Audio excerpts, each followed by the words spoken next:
नमस्ते दोस्तों, मैं सुमित कुमार स्वागत करता हूं आपके अपने YouTube channel apex career classes official पर। तो अभी हम लोग राज्य के नीति निर्देशक तत्व पढ़ रहे हैं, directive principle of state policy पढ़ रहे हैं, जिसमें हम लोगों ने लास्ट क्लास में अनुच्छेद 36 से लेकर के अनुच्छेद 44 तक पढ़ लिया था। आज हम लोगों को समझना है सबसे पहले अनुच्छेद 45 के बारे में। तो अनुच्छेद 45 क्या कहता है? तो अनुच्छेद 45 कहता है कि राज्य 6 से कम उम्र के बच्चों का स्वास्थ्य का ध्यान एवं 6 से 14 वर्ष के बच्चों को निःशुल्क शिक्षा प्रदान करेगी। राज्य से 6 वर्ष से कम उम्र के बच्चों के स्वास्थ्य का ध्यान रखेगी। राज्य क्या करेगी? 6 वर्ष से कम उम्र के बच्चों का स्वास्थ्य का ध्यान रखेगी एवं 6 से 14 वर्ष के बच्चों को निःशुल्क शिक्षा प्रदान करना सरकार का कर्तव्य होगा। 6 से 14 वर्ष के बच्चों को निःशुल्क शिक्षा प्रदान करना सरकार का कर्तव्य होगा। तो आइए देखते हैं। तो अभी हम लोग देख रहे हैं राज्य के नीति निर्देशक तत्व। तो इसमें हम लोगों ने अनुच्छेद 44 तक पढ़ लिया था। आज हम लोगों को देखना है अनुच्छेद 45। आज हम लोगों को क्या देखना है? अनुच्छेद 45। तो अनुच्छेद 45 दो भागों में बटा हुआ है। अनुच्छेद 45 कितने भागों में बटा हुआ है? दो भागों में। एक है 6 वर्ष से कम उम्र के बच्चे। पहला है 6 वर्ष से कम उम्र के बच्चे, कम उम्र 6 वर्ष से कम उम्र के बच्चे और 6 से 14 वर्ष, 6 से 14 वर्ष। तो 6 वर्ष से कम उम्र के बच्चों के स्वास्थ्य का ध्यान रखना सरकार का जिम्मेदारी होगा। 6 वर्ष से कम उम्र के बच्चों के स्वास्थ्य का ध्यान रखना सरकार की जिम्मेदारी होगा और 6 से 14 वर्ष के बच्चों को निःशुल्क शिक्षा प्रदान करना भी सरकार की जिम्मेदारी होगी। 6 से 14 वर्ष के उम्र के 6 से 14 वर्ष के उम्र के बच्चों को निःशुल्क शिक्षा प्रदान करना भी सरकार की जिम्मेदारी होगी। तो अनुच्छेद 45 क्या कहता है कि 6 वर्ष से कम उम्र के बच्चों, 6 वर्ष से कम उम्र के बच्चों का स्वास्थ्य का ध्यान रखेगी और 6 से 14 वर्ष के बच्चों को निःशुल्क एवं निःशुल्क शिक्षा प्रदान करना सरकार की जिम्मेदारी होगी। तो सरकार 6 वर्ष से कम उम्र के बच्चों को निःशुल्क शिक्षा प्रदान कर 6 वर्ष से कम उम्र के बच्चों को क्या करती है? उसके स्वास्थ्य का ध्यान रखने के लिए एक कार्यक्रम चलाया जाता है, आंगनबाड़ी। एक कौन सा कार्यक्रम चलाया जाता है? एक योजना चलाया जाता है, आंगनबाड़ी। इसमें सरकार उसे क्या करती है? पोषक तत्व देती है, जैसे दाल और जो भी पोषक तत्व जो 6 वर्ष से कम उम्र के बच्चों के स्वास्थ्य के लिए जरूरी होती है वो उसे दिया जाता है। ये किसके तहत दिया जाता है? तो ये आंगनबाड़ी योजना चला करके राज्य क्या करती है? 6 वर्ष से कम उम्र के बच्चों के स्वास्थ्य का ध्यान रखती है और 6 से 14 वर्ष के बच्चों को जो निःशुल्क शिक्षा प्रदान करने की जिम्मेदारी सरकार को दी गई है, इसे क्या किया गया है? 86वां संविधान संशोधन 2002 के तहत इसे मूल अधिकार में जोड़ दिया गया है। 86वां संविधान संशोधन 2002 के तहत शिक्षा के अधिकार को क्या किया गया है? मूल अधिकार में जोड़ दिया गया है। तो इसे ये जो सेकंड है इसे लागू करने के लिए 86वां संविधान संशोधन 2002, 86वां संविधान संशोधन 2002, 86वां संविधान संशोधन 2002 इसके तहत क्या किया गया है? 86वां संविधान संशोधन 2002 के तहत इसे शिक्षा के अधिकार को मूल अधिकार में जोड़ दिया गया है। शिक्षा के अधिकार को मूल अधिकार में जोड़ दिया गया है। शिक्षा के अधिकार को क्या किया गया है? मूल अधिकार में जोड़ दिया गया है। तो यही था अनुच्छेद 45 की 6 से कम उम्र के बच्चों के स्वास्थ्य का ध्यान रखना सरकार की जिम्मेदारी होगी और 6 से 14 वर्ष के बच्चों को निःशुल्क शिक्षा प्रदान करना भी किसकी जिम्मेदारी होगी? सरकार की जिम्मेदारी होगा। अब हम लोग समझते हैं नेक्स्ट है अनुच्छेद 46। नेक्स्ट क्या है? अनुच्छेद 46। तो अनुच्छेद 46 क्या कहता है कि SC ST एवं समाज के कमजोर वर्गों को SC ST एवं समाज के कमजोर वर्गों के शैक्षणिक एवं आर्थिक हितों को बढ़ावा देगी। 6 से कम अनुच्छेद 46 क्या कहता है? तो अनुच्छेद 46 कहता है कि SC ST एवं समाज के कमजोर वर्गों को क्या करेगी? SC ST एवं समाज के कमजोर वर्गों के शैक्षणिक एवं आर्थिक हितों को बढ़ावा देगी। आइए इसे नोट कर देते हैं फिर बताते हैं। कहता है कि SC ST एवं समाज के कमजोर वर्गों के शैक्षणिक एवं आर्थिक हितों को बढ़ावा देगी। राज्य क्या करेगी? SC ST एवं अन्य समाज के कमजोर वर्गों के आर्थिक हितों को बढ़ावा देगी। अब हम लोगों को समझना है नेक्स्ट अनुच्छेद 47। नेक्स्ट क्या समझना है? अनुच्छेद 47। तो अनुच्छेद 47 क्या कहता है? अनुच्छेद 47 क्या कहता है? तो अनुच्छेद 47 कहता है कि राज्य क्या करेगी, सार्वजनिक स्वास्थ्य में सुधार के लिए कदम उठाएगी। राज्य क्या करेगी, सार्वजनिक स्वास्थ्य में सुधार हेतु कदम उठाएगी। राज्य क्या करेगी, सार्वजनिक स्वास्थ्य को बढ़ावा देगी या सार्वजनिक स्वास्थ्य में सुधार हेतु कदम उठाएगी। और इसी के तहत कहा गया है कि राज्य क्या करेगी, नशीली पेय पदार्थ, जो भी नशीली पेय पदार्थ एवं होते हैं, जो भी नशीली पेय पदार्थ होता है और स्वास्थ्य के लिए हानिकारक नशीले पदार्थों के सेवन पर रोक लगाएगी। राज्य क्या करेगी, स्वास्थ्य के लिए हानिकारक नशीले पदार्थों के सेवन पर रोक लगाएगी। तो अनुच्छेद 47 में तो है कि स्वास्थ्य, अनुच्छेद 47 में क्या है, स्वास्थ्य। राज्य क्या करेगी, सार्वजनिक स्वास्थ्य को बढ़ावा देगी। राज्य सार्वजनिक स्वास्थ्य को बेहतर बनाने के लिए कदम उठाएगी। राज्य सार्वजनिक स्वास्थ्य को बेहतर बनाने के लिए कदम उठाएगी। और दूसरा क्या है, नशीले पदार्थ,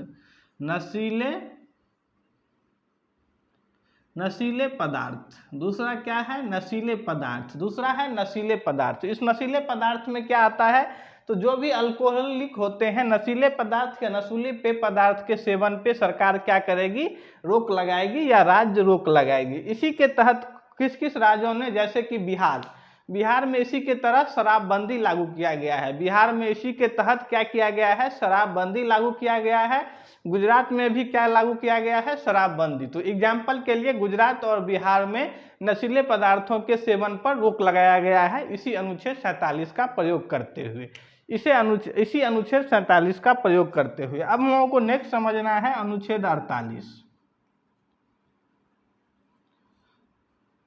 नेक्स्ट समझना है अनुच्छेद 48। तो अनुच्छेद 48 में क्या दिया गया है कि कृषि एवं पशुपालन के वैज्ञानिक एवं संगठित तरीकों को बढ़ावा दिया जाएगा। कृषि एवं पशुपालन के वैज्ञानिक एवं संगठित तरीकों को बढ़ावा दिया जाएगा। तो इसमें क्या दिया गया है अनुच्छेद 48 में कि कृषि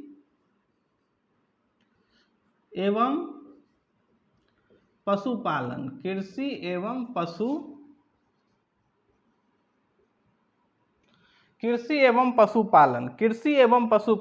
वैज्ञानिक तरीकों को बढ़ावा दिया जाएगा। कृषि एवं पशुपालन के वैज्ञानिक तरीकों को क्या किया जाएगा, बढ़ावा दिया जाएगा। इसी के तहत गाय,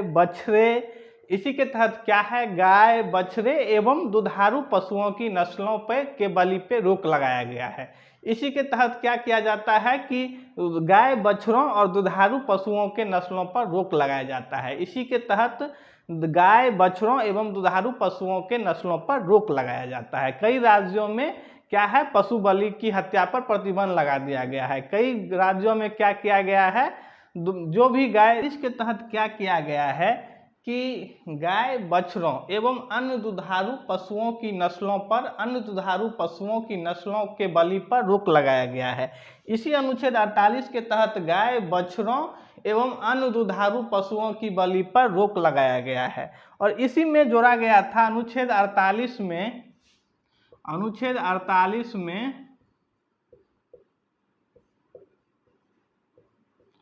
ये जोड़ा गया था। अनुच्छेद 48 में 42वां संविधान संशोधन 1976 के द्वारा यह जोड़ा गया था। अनुच्छेद 48 के क में 42वां संविधान संशोधन 1976 के द्वारा जोड़ा गया है कि राज्य क्या करेगी, पर्यावरण को संरक्षित करेगी और सुरक्षा प्रदान करेगी। पर्यावरण को बढ़ावा देगी और इसकी क्या करेगी, सुरक्षा प्रदान करेगी तथा देश के वन एवं वन्य जीवों की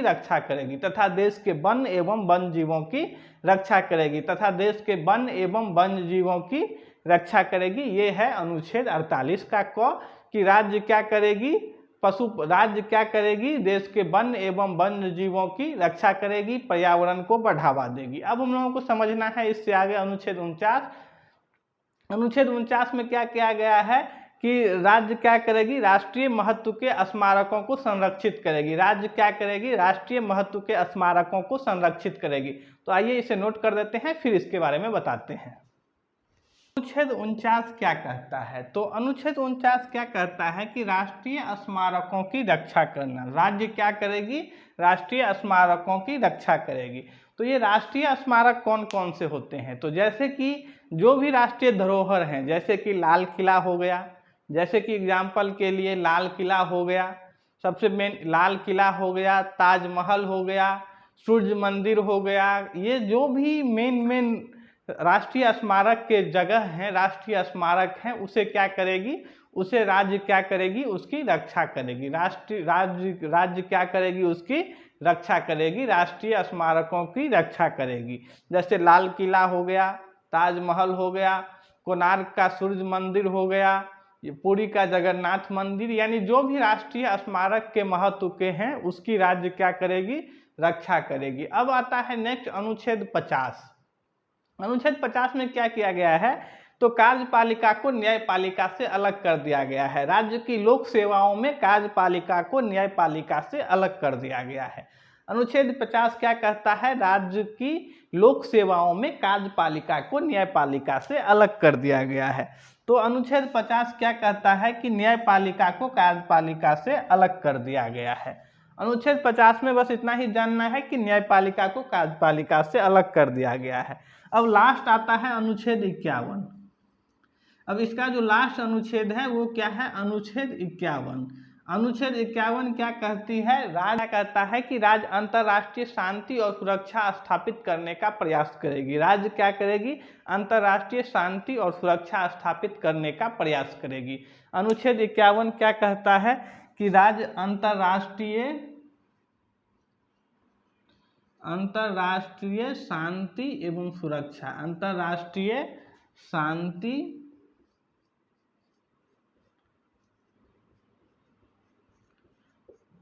एवं सुरक्षा, राज्य क्या करेगी, अंतर्राष्ट्रीय शांति एवं सुरक्षा स्थापित करने का प्रयास करेगी। तो ये था अनुच्छेद ये था, हम लोगों ने आज देख लिया है पूरा, क्या देख लिया है, राज्य के नीति निर्देशक तत्व पूरे देख लिए हैं। इसका सेकेंड भाग में हम लोगों ने अनुच्छेद 45 से अनुच्छेद 51 तक देखा है। अब कभी कभी एग्जाम में पूछा जाता है इसमें कौन से अनुच्छेद जो है सो गांधीवादी हैं, कौन से अनुच्छेद जो है सो उदारवादी हैं, कौन से अनुच्छेद समाजवादी हैं। इसमें कभी कभी एग्जाम में क्वेश्चन पूछा जाता है कि कौन कौन से अनुच्छेद गांधीवादी सिद्धांत पर आधारित हैं, कौन से अनुच्छेद समाजवादी सिद्धांत पर आधारित हैं और कौन से अनुच्छेद उदारवादी सिद्धांत पर आधारित हैं। तो एक एक करके हम सारे को टेबल बना के नोट कर देते हैं, फिर बताते हैं कि कौन सा अनुच्छेद किसके सिद्धांत पर आधारित है, यानी गांधीवादी, समाजवादी, बौद्धिक या उदारवादी।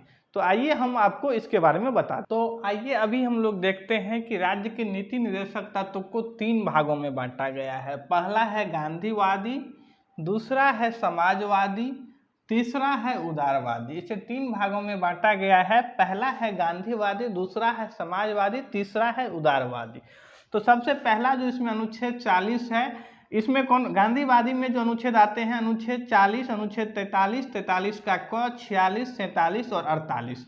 इसे हम क्विक रिवीजन कर देते हैं कि ये क्या होता है। अनुच्छेद 40 में ग्राम पंचायत का गठन है। अनुच्छेद 40 में क्या है, ग्राम पंचायत का गठन है। गांधीवादी सिद्धांत में क्या क्या आता है, कौन कौन से अनुच्छेद आते हैं गांधीवादी सिद्धांत में? अनुच्छेद 40, अनुच्छेद 43, अनुच्छेद 43 का क, अनुच्छेद 46, अनुच्छेद 47 और अनुच्छेद 48 आते हैं।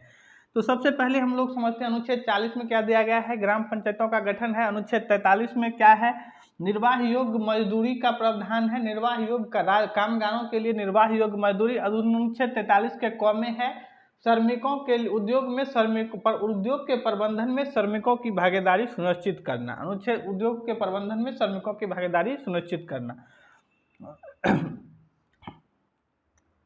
अनुच्छेद 46 क्या कहता है, तो अनुच्छेद 46 कहता है SC, ST एवं समाज के कमजोर वर्गों के शैक्षणिक एवं आर्थिक हितों को बढ़ावा देगी। अनुच्छेद 47 क्या कहता है, राज्य सार्वजनिक स्वास्थ्य में सुधार के लिए कदम उठाएगी, राज्य सार्वजनिक स्वास्थ्य में सुधार के लिए कदम उठाएगी तथा नशीले पेय एवं स्वास्थ्य के लिए हानिकारक नशीली पदार्थों के सेवन पर रोक लगाएगी। अनुच्छेद 48 क्या कहता है, कृषि एवं पशुपालन को बढ़ावा देगी। अनुच्छेद क्या कहता है, 48 क्या कहता है, कृषि एवं पशुपालन को बढ़ावा देगी तथा गाय बछड़ों एवं अन्य नस्लीय गाय बछड़ों एवं दुधारू पशुओं के बलि पर रोक लगाएगी। ये था गांधीवादी सिद्धांत।